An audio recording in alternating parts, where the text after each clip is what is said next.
A lot of that. That's one of the reasons why they're kind of shaky. Yeah. More shaky. Yeah, right? They don't get a lot of like that testing it live in front of people, that humility that comes with that. You don't. And it's tough. I was talking to another actor, and it's tough because, see, I'm a comic who became an actor. So I'm cheating.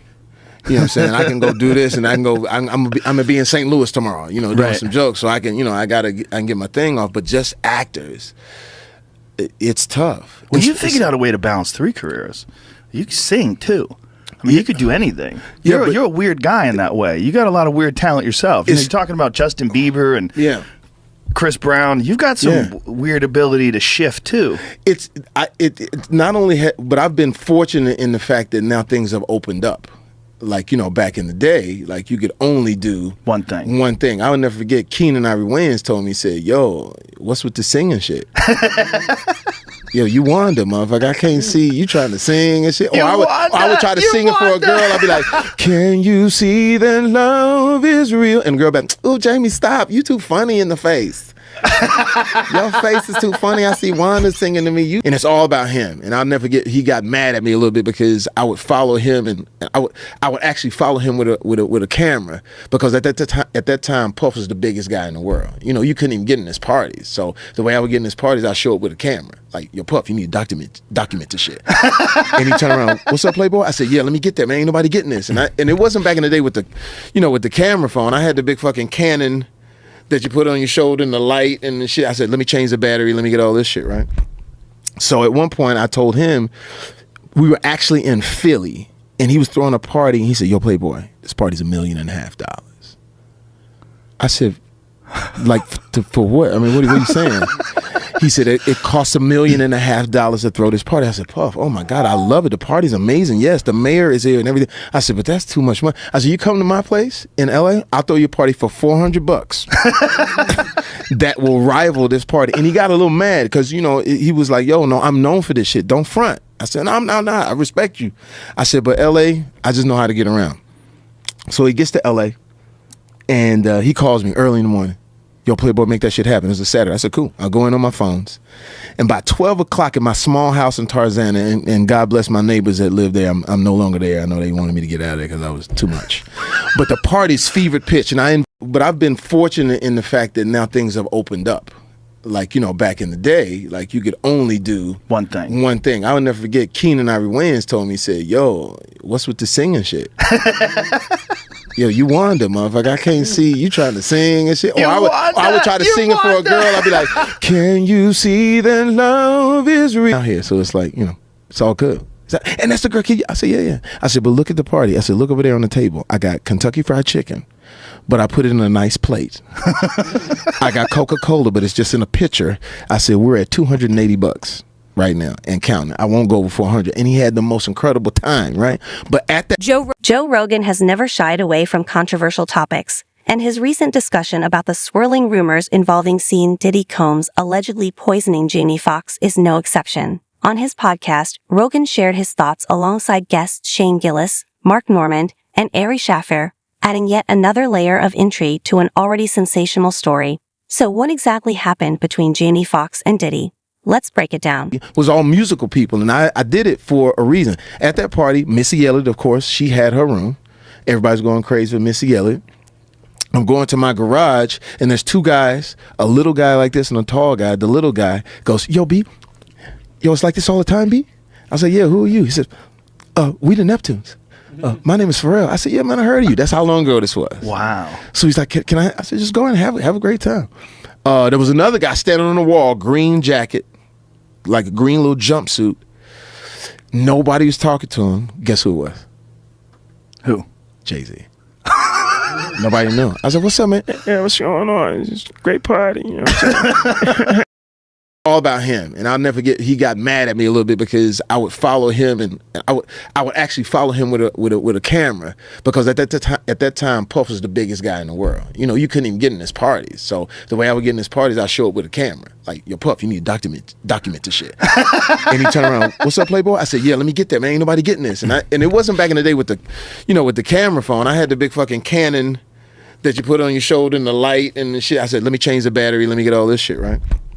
So at one point I told him, we were actually in Philly, and he was throwing a party, and he said, yo, Playboy, this party's $1.5 million. I said, like, for what? I mean, what are you saying? He said, it costs $1.5 million to throw this party. I said, Puff, oh my God, I love it. The party's amazing. Yes, the mayor is here and everything. I said, but that's too much money. I said, you come to my place in LA, I'll throw you a party for $400 that will rival this party. And he got a little mad because, you know, he was like, yo, no, I'm known for this shit. Don't front. I said, no, I'm not. I respect you. I said, but LA, I just know how to get around. So he gets to LA and he calls me early in the morning. Yo, Playboy, make that shit happen. It was a Saturday. I said, cool. I'll go in on my phones. And by 12 o'clock, we go in the back where my studio. I got the studio in the back. So he sings. He says, the song's going to go, she say she wants some Marvin Gaye, some Luther Vandross. So I said, I got it. She say she wants some Marvin Gaye. He's like, what are you doing? I said, well, I got to put, you know, the R&B on it. You know what I'm saying? I'm a real singer. You know, I've been singing. He says, don't do that.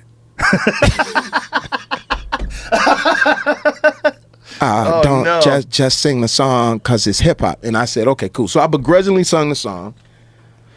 I'm thinking song's whack. He's not gonna make it. So I went off. I did a bad movie. I come back about 6 weeks, 8 weeks later. That song is #1. My boy goes like, you remember that song you said wasn't shit? It's #1 in the country. And then that's how I got into the music. So long story longer, it's like, yeah, you can do all of the things, and there's a lot of actors and actresses that can. You just need those opportunities. Just like in life, when your opportunity comes, if you're prepared for it, now you could jump into it and grab it. And what I was told was by my guy Breon, who does all of my music. He found slow jams. He found Gold Digger. He found Blame It on the Alcohol. He says, you got it. The rumors started gaining momentum after Jamie Foxx's mysterious hospitalization in 2023. For weeks, the world speculated about his condition, as little to no information was shared by Foxx himself. When he finally reappeared, looking healthier, he remained tight-lipped about the details of his ordeal. The whispers linking Diddy to Foxx's health scare reached a fever pitch when Foxx allegedly joked during the filming of his Netflix special that the bad boy mogul had poisoned him. What really happened, however, was far from clear. You know, so I was doing, of course, the stand-up, you know, doing the Wanda shit. And then it wasn't until literally I was throwing these parties at my crib, and I would always throw parties for like musical guys, you know. So I threw a party for Puff. Puff comes and big party. It's like 2,000. Puff is there, and it's all about him. And I'll never forget, he got mad at me a little bit because I would follow him, and I would actually follow him with a camera, because at that time Puff was the biggest guy in the world. You know, you couldn't even get in his parties. So the way I would get in his parties, I show up with a camera, like, yo, Puff, you need to document this shit. And he turned around, what's up, Playboy? I said, yeah, let me get that, man. Ain't nobody getting this. And it wasn't back in the day with the, you know, with the camera phone. I had the big fucking Canon that you put on your shoulder and the light and the shit. I said, let me change the battery, let me get all this shit, right? So at one point I told him, we were actually in Philly and he was throwing a party, and he said, yo, Playboy, this party's $1.5 million. I said, like, for what? I mean, what are you saying? He said, it costs $1.5 million to throw this party. I said, Puff, oh my God, I love it. The party's amazing. Yes, the mayor is here and everything. I said, but that's too much money. I said, you come to my place in LA, I'll throw you a party for $400 that will rival this party. And he got a little mad because, you know, he was like, yo, no, I'm known for this shit. Don't front. I said, no, I'm not. I respect you. I said, but LA, I just know how to get around. So he gets to LA and he calls me early in the morning. Yo, Playboy, make that shit happen. It was a Saturday. I said, cool. I'll go in on my phones. And by 12 o'clock in my small house, she say she wants some Marvin Gaye. He's like, what are you doing? I said, well, I got to put, you know, the R&B on it. You know what I'm saying? I'm a real singer. You know, I've been singing. He says, don't do that.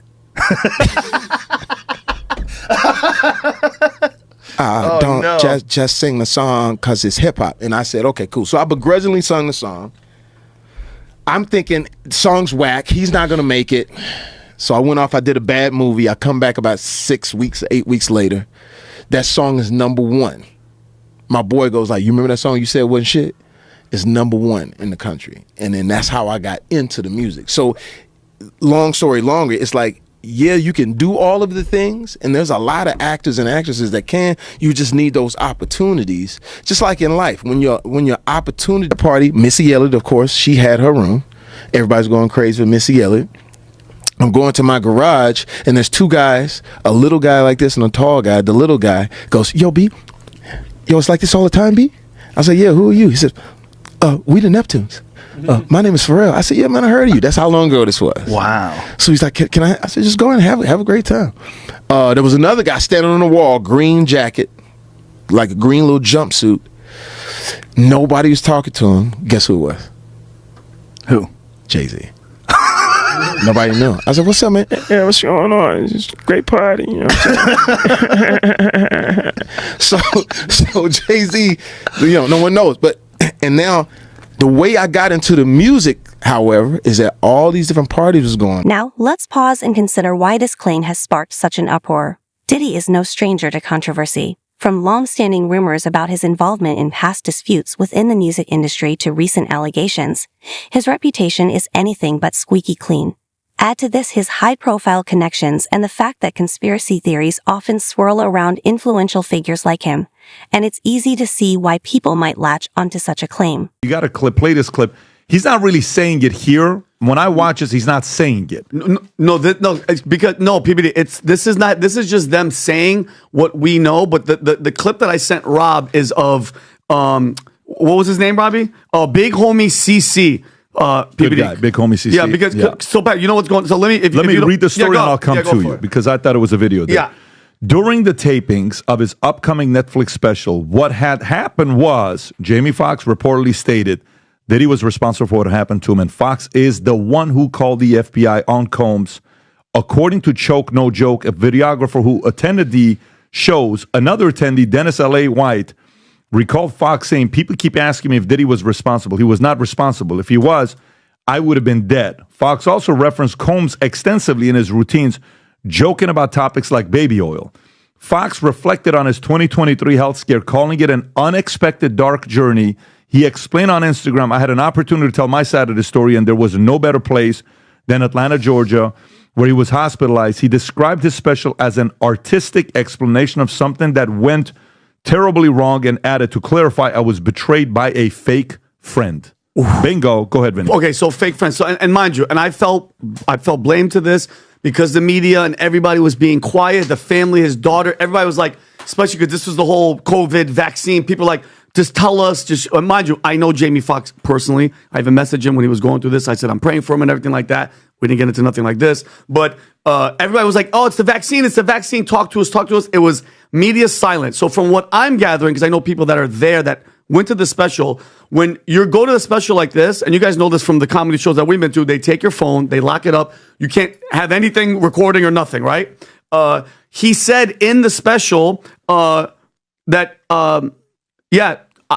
I was hospitalized by this person. And mind you, him and Diddy have had a business falling out. They said they had a beef. So the Choke No Choke was a videographer, and he was like, yo, I was there. He said Diddy was responsible for what happened to him and that he's the one that called the FBI. And Choke added, I don't think he was joking in the special. Okay, so nobody knows, and you guys know this. We might not ever see what's even there because on the cutting room floor, we know this from editing, if he doesn't like it or if it's anything kind of too far, they'll edit it out. But the people that were there were saying that he was saying it and that he was serious about it. And also, this is a little while ago, Pat, this was celebrity bodyguard Big Homie CC, who publicly alleged that Diddy, and mind you, let's not pretend like people are like, this is a far-fetched idea. This is the type of character, after dragging Cassie and doing all the shit that he did, that this guy alleged that Diddy poisoned Jamie Foxx, leading to him calling the FBI. And he also stated in this video, I know he poisoned Jamie Foxx, and he also said that he's been poisoned before in the past. Can we play this clip? Yeah. Some of the things that you heard behind the scenes that were going on before this indictment actually dropped. Well, I know he poisoned Jamie Foxx, and Jamie Foxx reported him to the FBI because of it. I know that's a fact. So, wait, you're saying that Diddy poisoned Jamie Foxx, and that's how Jamie Foxx got sick? Jamie Foxx reported this man to the FBI because of this. Facts.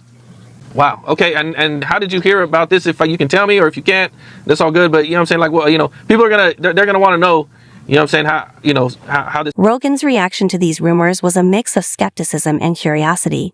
During the discussion, he mentioned the claim that Foxx allegedly joked on stage about Diddy poisoning him, which supposedly led to his hospitalization. While Rogan acknowledged how far-fetched the rumor sounded, he didn't entirely dismiss it, saying, it's possible. totally possible. He pointed out that the entertainment industry is often a breeding ground for bizarre and dark stories. However, Rogan also emphasized that Foxx might have been joking and suggested that the real story might only come to light once the Netflix special airs. By the time this drop, this is going to be in the stratosphere. It's going to be in the ether by the time this drop. Boom. You can probably look it up right now. But by the time this interview drop, this is going to be out in the ether for sure. And who's this guy? These people poison people, bro. I've been poisoned 3 times. He's been poisoned. Why am I testing positive for cyanide? You feel me? Why do I had pneumonia 3 times? So people like, man, why he breathe like that? Because I only got 1 lung. And then I had a car crash. I got 1 nostril permanently blocked. And I done had pneumonia 3 times. Somebody been trying to poison me. My brother got poisoned with me. The little lady I was bodyguarding, she got poisoned. Like, somebody is carrying on these antics. These is facts. Is there any idea why Diddy would want to poison Jamie Foxx? Benny, who is you get called to testify? This is big homie CC. He's a bodyguard. Is he a celebrity bodyguard. No. Big homie CC. Big homie CC is a bodyguard. I mean, nobody has more credibility than the big homie CC. I'm just saying we like it wasn't COVID, it wasn't the vaccine. There's something going on, and the fact that he's talking about it on his. By the way, this is his special taping. They do 3 shows, and this guy said every single show that he mentioned it, and he thought he was serious. So I'm just saying. I'm gonna take the other side on this. Number one, have you seen the special? Nobody has. Okay, exactly. I know people that were there. You know, there's a famous phrase in comedy. These is jokes, man. Okay. These is jokes. So, but joking about somebody poisoning you and then you calling the FBI, I don't know. There's a lot of Diddy jokes out there right now. I mean, there's a lot to make fun of. I don't think, my opinion, I'm gonna throw the word allegedly all over this conversation. Yeah. If he was actually poisoned, almost lost his life, that he's not announcing it on a comedy special, the FBI would be dealing with this. Well, now he could. No doubt. Well, now he could have him because the FBI's arrested the guy and he's in jail. He's not scared for his life. How much credibility are you giving to the big homie CC? I mean, to be honest with you, I think when somebody like that is talking, me personally, I believe him. I believe him because I know what you Diddy is. 100% believe him? No, I would say let's say 80%. I'm at like 2% because those guys see everything. This motherfucker? Adam, these guys see everything though. That guy has sunglasses on. He's 380 pounds and he's wondering why he can't breathe so good. Maybe lose some weight, motherfucker. No, but I mean, listen. I'm just saying I wouldn't put it past somebody like Diddy, who we know the track record from his allegedly having people shot, baby oil that had freaking drugs in it, to all the crazy stuff that's going on. This is the least of my thing. If you have a beef with somebody and then poisoning them, I believe it. I'm separating 2 things. Hold on, Tom, let me finish one thing. I'm separating one thing. Do I think Diddy is a world-class scumbag who's probably going to spend the rest of his life in jail? Yes. Do I think that Jamie Foxx joke and whoever the big homie CC is has any credibility here? Very low. So I'm just separating the 2. So okay. And I want to go to you guys. Since when did hip hop stars start taking a page out of the failed James Bond assassination handbook where you're going to poison some guy or put him on the edge of a cliff and he's going to be rescued? Why don't you just go back to the 90s and just pop a cap in his ass? Tom's getting gangster. I like when Tom gets gangster or German. Instead of Tupac's hit him up. It was so easy where you would just drive by, shoot him in the head, throw the gun in the ocean, and then go roll with your homies for the 2 a.m. club. People are starting to realize who Tom really is. But now we got to do, wait a minute, we'll put the poison in a Big Mac and we'll slide the Big Mac. The other day, we're going to church on Sunday with him and his family. They pull up. You know what music Tom is listening to with his kids? It's the Thuggish Ruggish. No, he did not to go to church. He's a big Mo Murda fan. He's a big remember the last Sunday that he was like, "Where Brooklyn at?" Right. What makes this story even murkier are the conflicting accounts from eyewitnesses who attended the taping. A source known as Big Homie C claimed to have been present and insisted that Foxx wasn't joking. This source even alleged that Foxx reported Diddy to the FBI over the poisoning incident.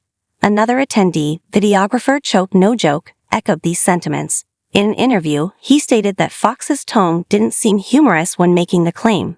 According to him, Foxx's delivery suggested a level of seriousness that couldn't be ignored. Troubling, devastating. You can go down the list of things, but it's so difficult to speak about. I know. Being a witness of anything. Tell me how you must be feeling just knowing that this has even come to light. Illuminating, infuriating, troubling, devastating. You can go down the list of things, but it's so difficult to speak about. I know. Being a witness of anything. Tell me how you must be feeling just knowing that this has even come to light. Well, I have kept this secret for like 14 years. I mean, the first time I experienced it was 2010. And I was in the hotel room when Puff came in, and I had no idea Cassie left. And when I woke up, I just saw his presence come into the room. They went into the bedroom and shut the door, and all I could hear is screaming and yelling and whatever was going on in there, I don't know. But all I could think of was to grab Cassie's things and start packing it up and just getting her out to safety and bringing her to my house. So that's kind of like what transpired from that night. And once she came out of the room, she was badly, beaten. Oh my God. What did her physical appearance look like? I mean, it was knots on her head, black eye, busted lip, but a lot of knots all over her head. Did she go to the police at that point or anything? No, we didn't know what to do at that point because, Puffy is a very powerful person and we were quite terrified. So I just, brought her to my house, and my friend, who is a doctor, I called her, and thank God she was in town because we didn't know what to do. And she treated her for, just to make sure she didn't have a concussion or anything like that. But it was really it was painful to see Cassie like that because she's such a beautiful human being. And for a man to just hurt any sort of woman or child or animal, it doesn't matter. But Cass is a good friend of mine, and I just felt, so I just didn't know what to do. I felt like I don't even know how to describe how I felt that night. Did she describe how she was feeling about having that happen? Did you get a sense that this was the first time? It didn't feel like it, because it wasn't. It was almost like, I feel like she might have been embarrassed that happened in front of me. But here's the twist. Other sources who attended the taping have vehemently denied these allegations. They told TMZ that Foxx's comments were made in jest and were intended to entertain the audience, not to accuse Diddy of any wrongdoing. This leaves us with a classic case of he said, she said, with no clear or definitive answers. But the incident that you're talking about even predates what we saw in this horrific video from a hotel floor. When that video came out, what did it feel like knowing that had now been public? No, I was devastated when I saw that video because it was like I witnessed what could have happened in that room and more, So that was a hallway incident. Who knows what happened, in that room when I was outside of there. And I was devastated. Actually, I've been devastated since the court cases came out and how, he mistreated Cassie. He has settled the suit involving her specifically, but there are others, and there are sources that are telling CNN that the majority of the people currently suing Diddy are actually speaking to federal investigators, which indicates the Justice Department might be moving close to an indictment. So do you think that Cassie would testify against him if federal investigators asked her to or compelled her to? I'm really not sure. Like I said, I can't speak for Cass, but I hope she does. I hope she does because she's the only one that would know all the information that's gone on over the years. So, Mila, why do you think? I mean, we've heard certainly, a lot of people in the industry condemn Diddy for what they saw on that video, but it hasn't been a universal outcry within the industry specifically. Why do you think that is? Because it's a very small industry and that we all know each other, and I feel like people are afraid to like speak up about it. And the only reason why I am is because I'm a friend of Cass's and I really care about her very much so. And I'm outraged and very, very like heartbroken about like how he's been treating her. It just, it breaks my heart, and I just can't imagine like a man treating a woman that way. And not just a woman, but a friend of mine that I've known since she was a teenager. So, you know, I've known Cassie before all of this. So it disgusts me. I can only imagine, of all the women that you have worked with and people who are eager to be in the industry, what they are exposed to, how they could be exploited and abused in a variety of ways. And that's why the idea that not hearing so many more people speak up is very frustrating and hurtful for so many people. It is frustrating and hurtful, even for me, because I watch, I know what goes on behind the scenes, and I just can't imagine why nobody's speaking up. I mean, everyone's just hush hush and quiet. I don't know, maybe they're scared. I mean, we've all been scared, so, you know. I hope this is a turning point, Mila Morales. I think so. I really hope it is. Thank you so much for joining me I hope tonight. so. When reporters recently approached Foxx about the rumors, he skillfully dodged their questions. Instead of denying or confirming anything, he simply smiled and said, "God bless you," leaving fans and the media to interpret his words however they wished. It is a new hour here on Live Now from Fox, and we do have some breaking news that we want to bring to you. It was being reported by TMZ and now Fox, now from Fox, and we do have some breaking news that we want to bring to you. It was being reported by TMZ and now Fox's after party back in 2000, according to documents obtained by Fox News Digital tonight. The lawsuit, which was initially filed back in October, was refiled tonight in New York. It alleges the 13-year-old girl was dropped off at Radio City Music Hall by a friend as she wanted to attend the MTV Video Music Awards back in 2000, according to the lawsuit. And the other celebrity was not named. Initially, the lawsuit A and Celebrity B watched. Carter was named as Celebrity A in the refiled lawsuit. Representatives for Jay-Z did not immediately respond to Fox News' digital request for comment. Combs and Carter allegedly, quote, took turns assaulting the minor, according to the lawsuit. Many others were present at the after party, but did nothing to stop the assault, it alleges. The 13-year-old girl was dropped off at Radio City Music Hall by a friend as she wanted to attend the MTV Video Music Awards back in 2000, according to the lawsuit.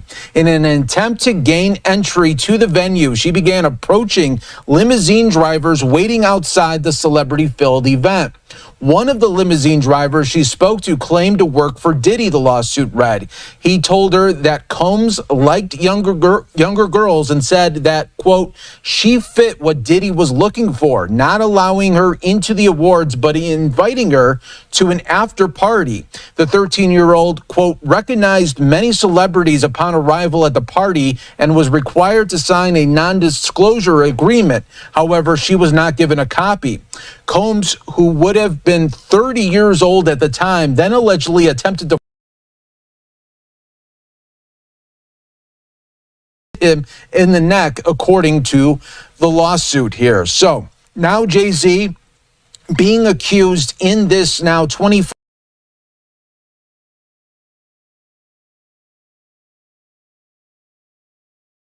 here. So these are the newest allegations rocking the music world this evening, and we wanted to bring that to your attention all right here on Live Now from Fox. Of course, we will continue to follow this major story as the Diddy saga continues, and now more celebrities getting caught up in it here. These new allegations rocking Hollywood and the music industry as we speak right now. What's intriguing is that Foxx's refusal to give a clear response has only added fuel to the speculation. Could he be protecting himself from potential legal or personal repercussions? Or is this all part of a calculated publicity strategy for his upcoming Netflix special? Suit against his client, citing an NBC News exclusive that found inconsistencies with the accuser's account. We expect Mr. Carter to be fully cleared of all of this in the coming days.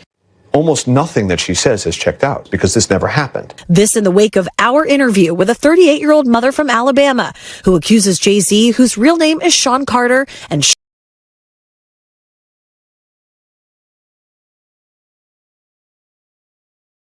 want to come forward. Because I think that I've been quiet long enough. She says that she might have some facts wrong, but that she says the incident happened. What do you say to that? You know, anybody, when they make up a claim, they can just keep repeating it and getting it right. But you never get the details right. And what happened during her interview with you is that the story began to unravel. On the night of the MTV Video Music Awards in 2000, she says Combs' limo driver took her to an after party. There she says she spoke to musician Benji Madden and his brother. I'm talking to Benji Madden about his tattoo. That's the Last Supper. In a statement to NBC News, a representative for the Maddens confirmed they did not attend the 2000 VMAs and that they were on tour in the Midwest at that time. At the after party, she says she had a drink that made her feel woozy. Then she says Combs and Carter both raped her. She says she ran to a gas station where she called her father, who picked her up. We rode home in silence. She didn't ask me what happened. In an interview with NBC News, her father said he could not corroborate her story. I feel like I would remember that, and I don't, he said. The woman revealed to us that she has autism and previously suffered a head injury. In a follow-up phone interview, we asked her about the contradictions, and she said that she stands by her statements. This woman is standing by her story. It happened over 20 years ago. Maybe her memory is hazy. Maybe her father doesn't remember that night. No, she's doubled down on certain of these details. She says, I'm positive. She points out the tattoo. She talks about the tattoo in vivid detail. Turns out that's completely false. And the father is supposed to be picking her up. 10-hour drive, round trip to pick her up in the middle of the night. Has no memory of that. No one has come forward about this in nearly a quarter of a century, and that's because this never happened. Spyro said he's not only seeking justice for Jay-Z, he says that he also wants to expose the accuser's attorney, Tony Busby. He takes away the voices from real victims and he causes real harm. If this lawyer has any sense, he's going to dismiss this claim. I don't know whether he has any sense. Busby, who has filed more than 20 lawsuits against Combs, told NBC News that he is continuing to vet the accuser's claims and that she has agreed to undergo a polygraph this week. A representative for Combs called the suit a shameless money grab. Since your attorneys refiled the lawsuit against Combs naming Jay-Z, he has come out with a very long statement saying that this is completely not true and that this is all about trying to get money from him. What do you say about that? Diddy, on the other hand, has strongly denied the allegations through sources close to him. According to TMZ, these claims are entirely baseless, with no evidence to support the idea that he poisoned Foxx. However, the timing of these rumors couldn't be worse for Diddy.